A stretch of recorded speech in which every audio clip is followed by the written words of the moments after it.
Bonjour à tous, c'est Daniel, pasteur de l'Église biblique baptiste de Charleville-Mézières. Je vous souhaite des meilleurs vœux pour 2022. 2022, déjà. C'est choquant que ça, hein? Donc, je suis content que vous regardez notre chaîne YouTube. Je prie que ce message soit un encouragement dans votre vie personnelle, dans votre vie spirituelle aussi. Si vous avez une Bible, regardez avec moi en Luc chapitre 24, dernier chapitre de Luc. On va introduire le thème pour ce nouvel an dans notre Église. Et certainement, c'est très très important pour nous d'avoir une bonne base pour notre vie chrétienne. Et cette base est notre Bible. Notre Bible. Donc, voyez avec moi en Luc 24, on va lire quelques petits versets. Une histoire très intéressante. Luc 24, verset 13, la Bible dit, ce jour-là même, deux d'entre eux sont allés à un bourg nommé Emmaüs, qui était éloigné de Jérusalem de 60 stades, et ils s'entretenaient ensemble de tout ce qui était arrivé. Donc, contexte, c'était après la résurrection de Jésus. Verset 15. Et comme ils s'entretenaient et ils discutaient, Jésus lui-même, s'étant approché, se mit à marcher avec eux. Mais leurs yeux étaient retenus, de sorte qu'ils ne le reconnurent point.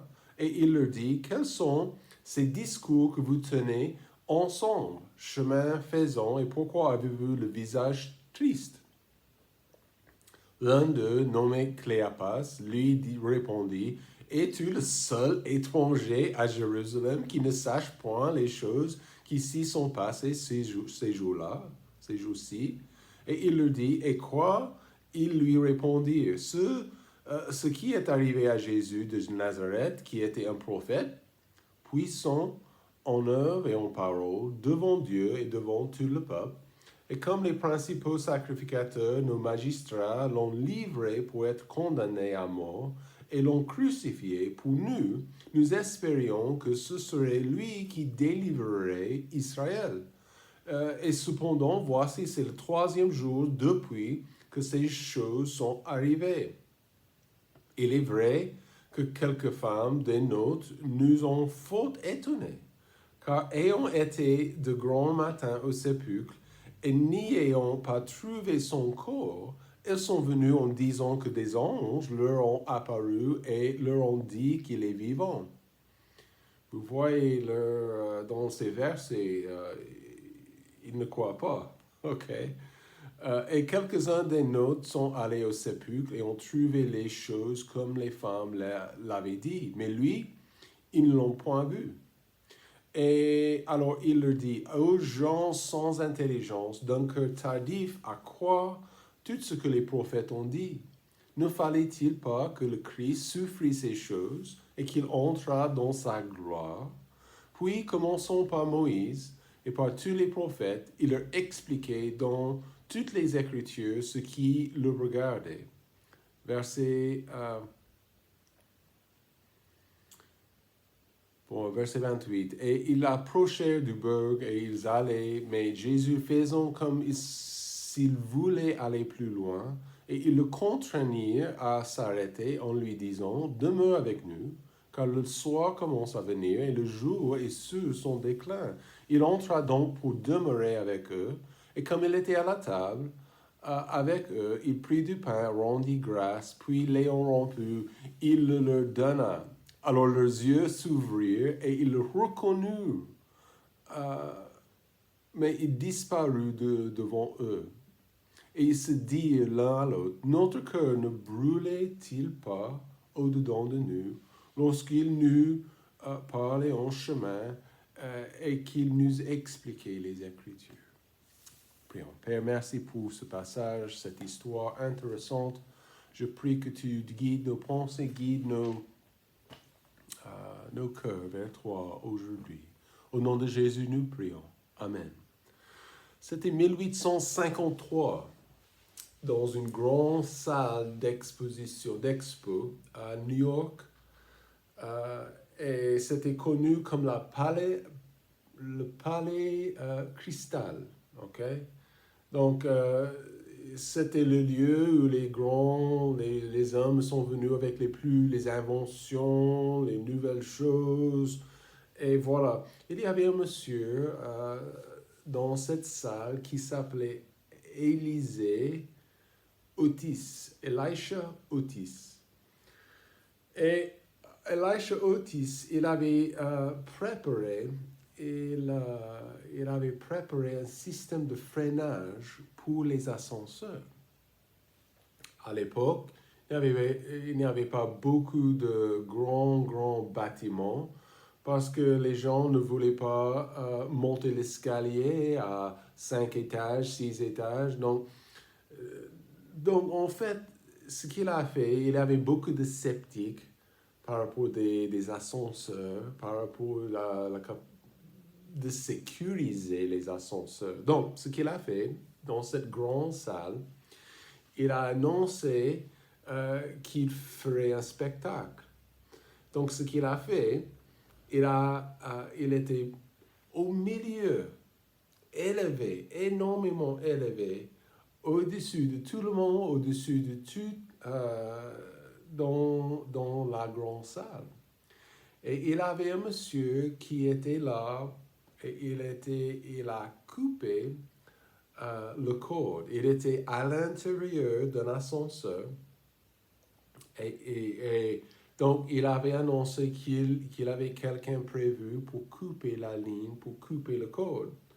Donc, le monsieur, il a, comme annoncé, il a bien fait. Il a coupé et il y avait des cris partout dans la grande salle. Évidemment, les gens pensaient que M. Otis, il est mort dans cet ascenseur. Il tomberait à sa mort. Non, mais non. Quelques mètres plus tard, il a appuyé sur le système de freinage et l'ascenseur a arrêté en air. Et en fait, ce que ça a fait, ça a changé le monde connu. Monsieur Otis, il a commencé 1 an plus tard, il a installé un ascenseur dans un grand bâtiment à Broadway, à New York. Et le reste, c'est l'histoire, OK? En 1890, il y avait 10 bâtiments plus grands que 10 étages à New York. 10 ans plus tard, il y avait 65, plus grands que 20 étages.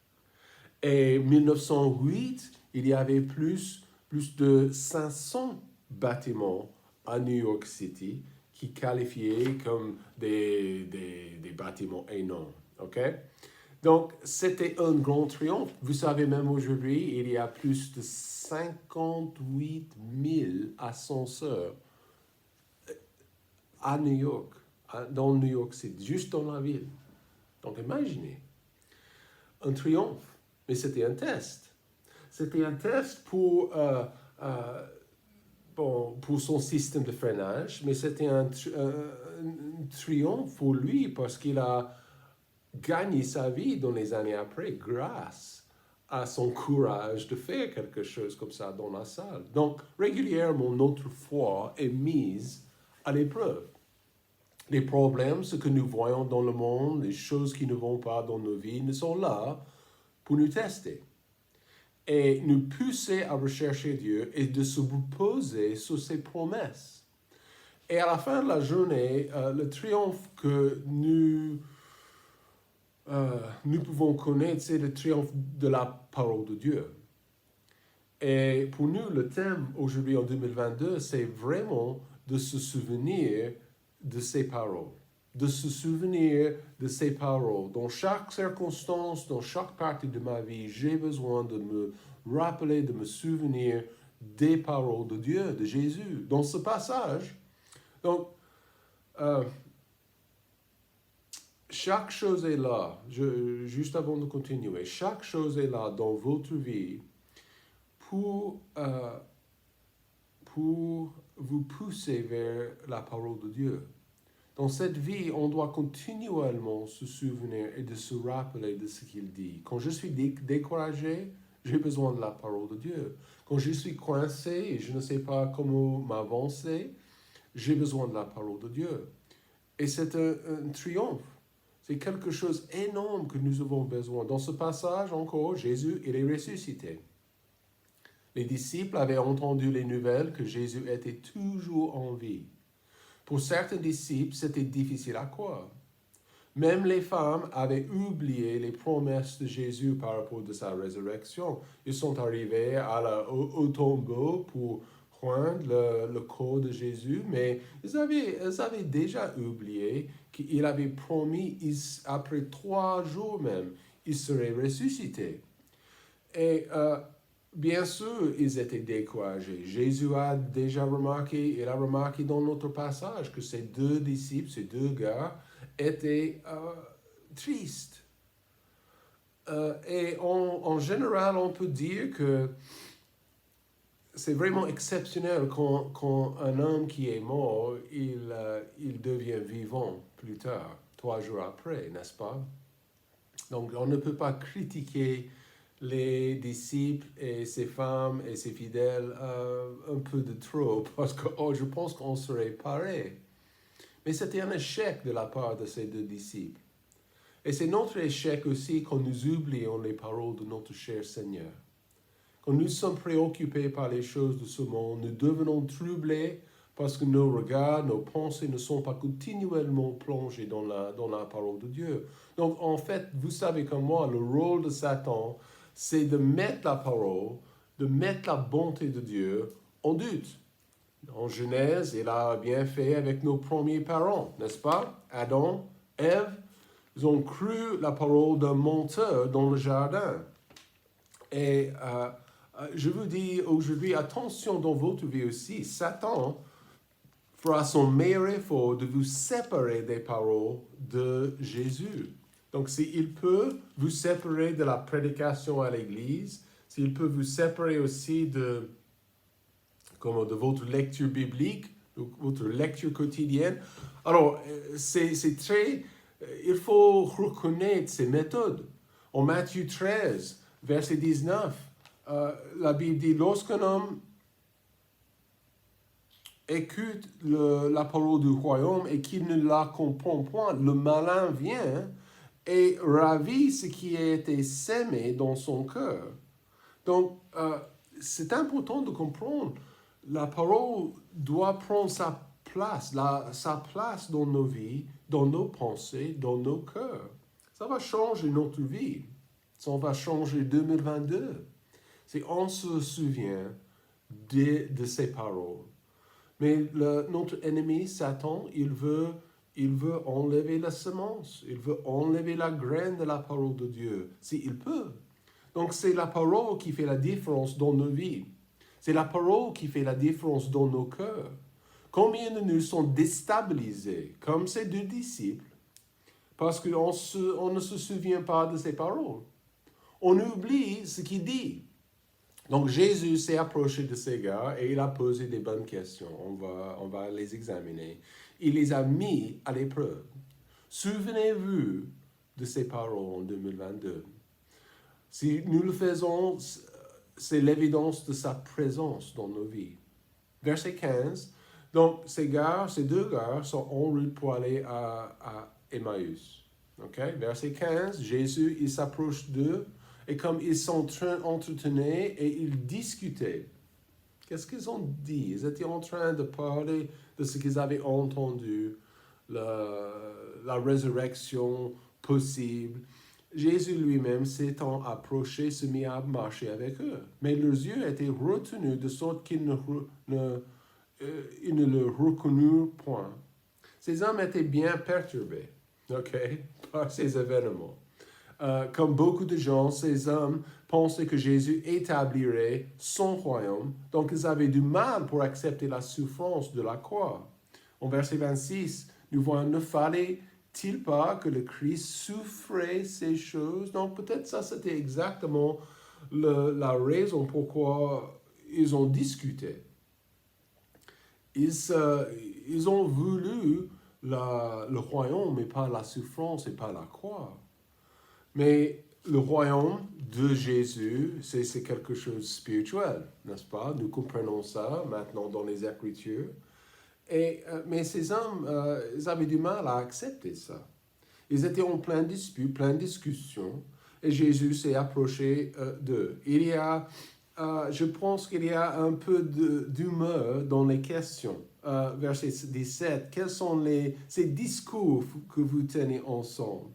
Donc Jésus, Jésus savait bien, il a bien compris le but de cette discussion.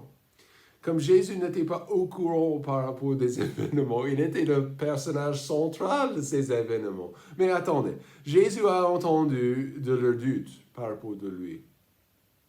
En verset 21, pour nous espérions que ce serait lui qui délivrerait Israël. Donc, vous voyez les doutes. Vous voyez dans les versets après, ils ont douté la parole des femmes. Ils ont douté également les paroles de Jean, les paroles de Pierre qui sont arrivées au tombeau vide. Et c'est quand les paroles de Christ, quand ces promesses ont une place importante dans nos vies, on ne sera pas troublé. Quand la parole de Dieu a une place et les promesses ont une place dans nos vies, on ne sera pas perturbé. Il va nous donner le calme, il va nous donner sa paix et il va nous donner une stabilité. Et en fait, c'est sa présence qui nous aide. Quand nos vies sont remplies avec sa parole, on va connaître sa paix, on va connaître sa présence. Et est-ce que ça, c'est exactement ce que nous avons besoin pour 2022? Pour ce nouvel an, on a besoin de la présence de Dieu. Donc, je vous encourage, démarrez avec la parole. N'oubliez pas ce que vous mettez dans votre cœur, les paroles, les promesses. Et donc, si vous êtes obligé de d'écrire sur une petite feuille des versets, mettez-les dans votre voiture, mettez-les sur votre smartphone, mettez-les où vous pouvez être rappelé de ces paroles et de ces promesses. Et ils n'ont pas reconnu que Jésus était là. Verset 16 dit clairement, mais ils n'étaient pas conscients de sa présence. Mais la personne et le croyant qui se souvient de ces paroles, voilà, ça c'est une évidence que cette personne est en train de marcher avec Jésus. Cette personne est en train de vivre dans la présence de Christ. Donc, souvenez-vous de ces paroles, et si nous le faisons, c'est l'évidence d'un cœur ouvert. En verset 25, donc ils ont expliqué à Jésus ce qui s'est passé. Verset 22, il y avait quelques femmes qui ont donné des nouvelles étonnantes. Verset 23, verset 24 aussi. Et verset 25, nous arrivons. Alors il leur dit, aux gens sans intelligence et d'un cœur tardif à croire tout ce que les prophètes ont dit. Ils avaient entendu la parole des femmes, ils avaient entendu la parole de Pierre et de Jean et les autres disciples. Mais ils n'étaient pas prêts de croire. Verset 26, ne fallait-il pas que le Christ souffre ces choses et qu'il entre dans sa gloire? Puis commençons par Moïse et par tous les prophètes, il leur expliquait dans toutes les Écritures ce qui le regardait. Donc vous voyez bien dans ces versets que ces hommes ont bien douté. Ils n'ont pas cru le message des disciples. Les hommes qui avaient vu le tombeau vide, les femmes ont dit et aussi ils avaient vu les anges au tombeau vide. Ils étaient fermés à la possibilité que Jésus était en vie. Leur cœur était fermé. Jésus les a bien corrigés pour leur incrédulité. Et le plus que la parole est dans mon cœur, le plus que je serai ouverte à ce que Christ a à lui-même. Et ça va changer votre année 2022. Si vous avez les paroles et les promesses de Dieu dans vos pensées et dans vos cœurs, Ça va vraiment, vraiment, ça dit que vous êtes ouvert à lui. Vous êtes ouvert à chaque chose qu'il veut accomplir dans votre vie. Je serai ouverte à des changements personnels. Qui n'a pas besoin d'être changé en 2022? Dieu veut que je sois différent que 2021. Ouvert à ce qu'il enseigne. Jésus a commencé à les instruire. Et le plus grand enseignant les a enseignants, le plus grand enseignant les a enseignés les plus grands sujets bibliques. Donc, voyons verset 26 et verset 27. Puis commençons par Moïse. Ils sont sur le chemin, en route pour aller à Emmaüs. Je ne sais pas combien de kilomètres, combien de la distance, quoi, mais par Moïse, dans l'Ancien Testament, par tous les prophètes. Pas un seul, pas deux, pas trois, tous les prophètes. Et il leur expliquait dans toutes les Écritures ce qu'ils le regardaient. Et imaginez ce qu'ils ont entendu. Imaginez ce que Christ veut vous enseigner en 2022. Et Dieu veut faire quelque chose d'énorme dans votre vie, mais ça commence avec le fait que je me rappelle, je me souviens de ces paroles. Vous ne pouvez pas séparer ce que Dieu veut faire dans votre vie de sa parole. Je veux qu'il effectue son œuvre dans ma vie. Et ça commence avec sa parole. Ça commence avec un cœur ouvert à ce qu'il veut accomplir. Ces hommes, franchement, ces deux étaient fermés. Mais je ne veux pas être fermé dans ma vie spirituelle. Je ne veux pas être fermé dans ma vie personnelle. Parce que je sais que Dieu veut accomplir quelque chose énorme dans ma vie. Et je prie pour ça. Je veux ça. De se souvenir de ces paroles, c'est une évidence d'une bonne vue, une bonne vision de Jésus. Et maintenant, au verset 28, ils arrivent à la maison, je ne sais pas où ils étaient. Ok, donc ils arrivent à Emmaüs.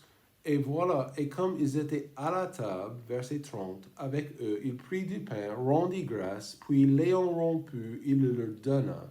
Alors leurs yeux s'ouvrirent et ils le reconnurent, mais il disparut de devant eux. Et ils se dirent l'un à l'autre, notre cœur ne brûlait-il pas au-dedans de nous lorsqu'il nous parlait en chemin et qu'il nous expliquait les Écritures? Ces hommes ne reconnaissaient pas que c'était Jésus. Mais lorsqu'ils ont ils ont entendu le message, ils ont entendu l'enseignement, et la parole a commencé à brûler dans leur vie, dans leur cœur.